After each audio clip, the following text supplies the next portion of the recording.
রাত্রে মানুষ যখন ঘুমে যায়, তোমার বিবি যখন ঘুম যায়, তোমার ছেলে যখন ঘুম যায়, তুমি নিশি রাত্রে ঠান্ডা পানি দিয়ে ওযু বানিয়ে নামাজের মুসল্লায় বসে তুমি আবার যখন ডাক দাও, রব্বুল আলামিন, পৃথিবীর কোনো মানুষ আমার গুনাহ সম্পর্কে জানে না, তুমি আমার গুনাহ সম্পর্কে জানো। আমি এমন গুনাহ করেছি আমার বিবি জানে না, বিবি গুনাহ করেছে আমি জানি না। আল্লাহ তুমি সব কিচ্ছু জানো, হে আমার প্রভু তুমি আমাকে মাফ করে দাও। আমার আল্লাহ বলে, তারপরও যদি তোমাদের আমি মাফ না করি, তারপরও বান্দা তোমরা আমার রহমতের দরজা থেকে ফিরে যাইও না।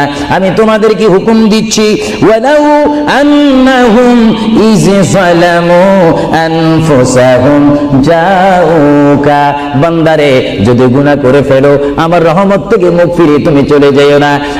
বান্দা, আকাশ পরিমাণ যদি গুনাহ করো, পাতাল পরিমাণ যদি গুনাহ করো, সাগরের পানি পরিমাণ যদি গুনাহ করো, পাহাড় তুলনায় যদি তুমি গুনাহ করো, আমার